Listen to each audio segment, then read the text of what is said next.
бір адам қияметте Раббысын көруге бір мүмкіндік алады екен.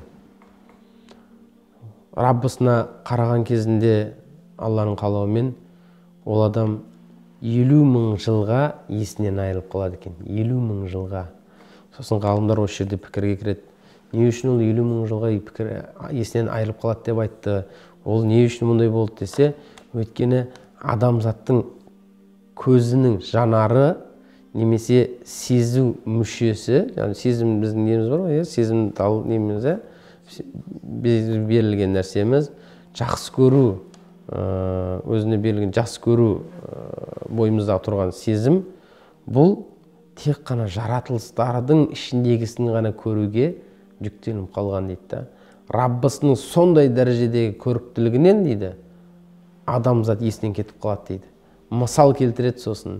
Алла Тағала өте көрікті адам Юсуф алейхиссаламды түсірген кезінде дейді. Юсуф алейхиссаламға әлгі кімнің басшысы әйелі болды ғой, кім еді? Құранда келеді, ұмытып қалматын. Сол әйел өте қатты ғашық болып, бір өзін ұстай алмай қалды.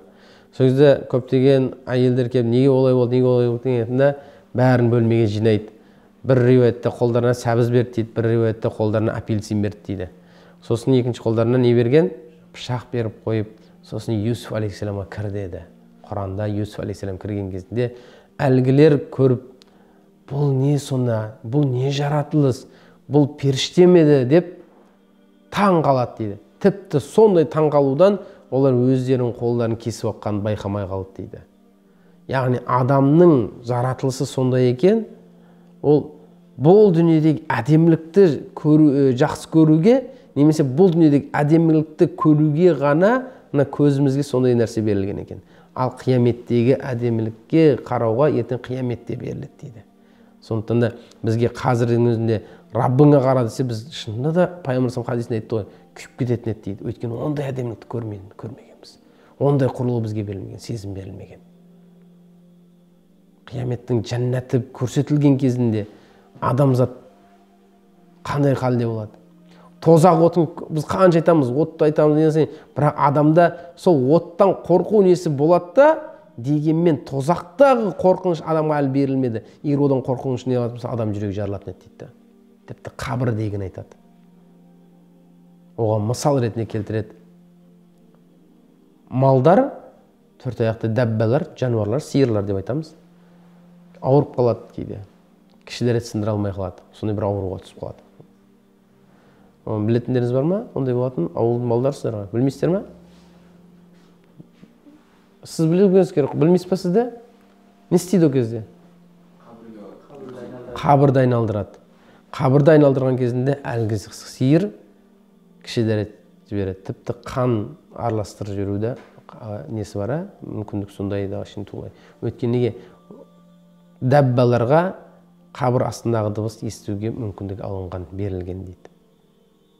Дәбба дамаса төрт аяқ жануарлар дейміз. Қабір астына қиыншылықтар естіп, содан қорқып кетеді деді. Яғни қарап тұратын болсақ, адамзатқа сол нәрсе есту мүмкіндігі беретін болса, адам жүрегі жарылатын еді дейді. Өйткені бізде ондай сезім әлі қабылдауға бізде не жоқ, берілмеген. Жақсы көру жолында да ондай сезім әлі бізге берілмеді. Сол үшін де біздің ең шекті қойылған жақсы көруіміз қияметте ол Раббыңның дидарын көру екен. Ең патология десек осы жер. Ал бұл дүниедегі патология Раббыңды қатты жақсы көру, соған махаббат қою. Тағы да қайталаймыз. Жақсы көруді, не істеуді біз бірінші көзбен көрумен білеміз. Өйткені сезім ғой бұл. Түсінесіздер ме? Ал қазір Раббымызды көзбен көріп тұрған жоқпыз, бірақ сол Раббымызды көзбен көргенде жүрекпен қатты жақсы көруіміз керек біз. Қияметте дидарын көруге ашық болуымыз керек. Ең жоғары дәреже осы нәрсе екен. Бір ғалымның айтқан сөзін келтіреді. Ол ғалым дейді: "Я Раббым", дұғасына қосады. "Я Раббым, мен сенің жәннатыңды қаламаймын, мен сенің тозағыңнан қорықпаймын, бірақ мен сенің дидарыңды бір көрсем жеткілікті" дейді. Сонда ғалымдар не дейді? Мына кісі дейді, сен жәннатыңды қаламайын, тозағыңды қаламайын деп дидарын сұрап тұр екен дейді ғой. Жәннаттың ең жоғарысы осы емес пе деп айтады дейді. түсінесіздер? Бұл деген нәрсе не нәрсе? Бұл адамның ең жоғары, біздің тілімде айтқанда патология осы нәрсе. Раббыңды қияметте дидарын көру, ең үлкен махаббат осы нәрседе. Омар радиаллаху анху отқан кезінде сахабалардың пайғамбар сендердің ешбірлерің имандарың толық болмайды, қашан мені өздерінің әһліңнен, өзіңнің малыңнан жақсы көрмейінше. Я Расулалла, мен бірінші өзімнің әһлімді жақсы көремін, сосын сізді жақсы көремін. Ей Омар, сенің иманың кәміл емес деді. Я Расулалла, мен қазірден бастап мен сізді жақсы көремін, әһлімді жақсы көремін деді. Я Омар, сенің иманың енді кәміл болды. Яғни жақсы көру деген нәрсе не нәрсе?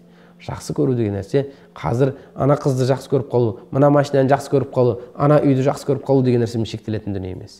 Жақсы көру деген нәрсе ол жүрекпен шынайы бір жақсы көретін нәрсеге қарай ынталану.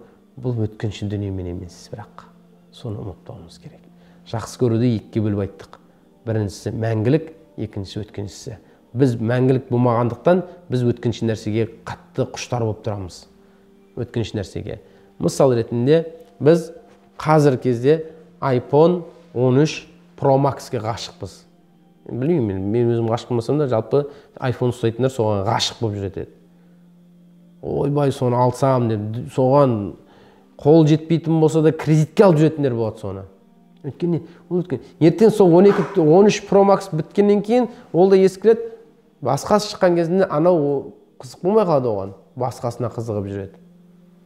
Әйтпесе, барлығында бір нәрсе, барлығында бір звук, бір ішіндегі құрылғыларында, немесе қазір кездегі біздің тілімізде айтқанда сурет түсіру, камера, видеосы шамалы сапалы болуы мүмкін. Дегенмен, ең главный, оның аты не еді? Телефон еді, фотоаппарат емес ол. Ол телефон аты не деген сөз? Ол звонок қабылдап, звондай алатын нәрсені телефон дейді. Ал күнден күнде олдан басқа шыққан кезде одан басқасына ғашық болады. Яғни не деген сөз? Адамзат сондай өткінші нәрсеге қатты ғашық болады дейді. Ал мұсылман адам дейді, өткінші нәрседен бұрын мәңгілік нәрсеге ғашық болады дейді. Яғни ол Раббысы, ол жәннаты. Сондықтан да бәріміз сол нәрсені дұрыс түсініп алуымыз керек. Біз мәңгілік нәрсеге ғашық болайық, өткінші нәрсені Алла Тағала біздің өзіміздің аяғымыздың астына тастай салады. Я ибн Адам, ей адам баласы, отлубни таджидни. Ей адам баласы, мені талап ет, сен мені табасың. Егер сен мені табатын болсаң, иза таджидни, таджиди күллі шай. Онда сен барлық нәрсені тапқан боласың. Егер біз Раббымызға деген махаббатты қойып қойсақ, әл телефон дейсің бе, машина дейсің бе, дүние дейсің бе, барлығы аяғың астында болады. Өйткені Раббыңна оның, ол сол дүниенің барлығы, айтып отқан нәрсенің барлығы ол Раббыңның меншігіндегі болған дүниелер екен. Раббыңның меншігінде болған дүниелер. Бір былай келтірейін сіздер, адам халық түсіну үшін тағы былай мысал келтірейін. Біреулер үйленеді. Оның дүниесіне қызығып үйленеді. Оның дүниесін пайдаланып үй алғысы келеді, оның дүниесін пайдаланып машина алғысы келеді, оның дүниесін пайдаланып тағысы алғысы келеді. Өйткені ода дүние бар да. Ол сол дүние арқылы жаңа айтып отқан 13 Pro Max-ты алып алады да. Сол дүние арқылы өзі айтып отқан жаңағыдай Lexus па, Toyota ма, қайсы машина сонысын алып алады да. Ол сол дүниесін арқылы біреудің бір керемет, бір үлкен үй сатып алады. Ал енді біз соны түсінірейік. Раббыңа ғашық болу. Сенің Раббыңа ғашық болуың бүкіл әлемнің Раббысы болған Алла Тағала. Ол машина демесең де ол сенің әлемнің Раббысы ол. Ол санаулы бір дүние емес ода. Ол барлық нәрсе Раббыңдікі. Сол үшін де біз Раббымызға ғашық бола білсек, Раббымыздың жолында таатымызда, құлшылық, ғибадатымызда шынайылық, нақтылық бола білсе, сабырлық, әдептілік бола білсе, біз бәріне жетсеміз. Сол үшін де біз осы жолды өзімізге не істеп алуымыз керек? Ең бірінші мақсаттан қылып алуымыз керек. Ва ахир дауана анил хамдулиллахи раббил аламин. Ассаламу алейкум ва рахматуллахи ва баракатух.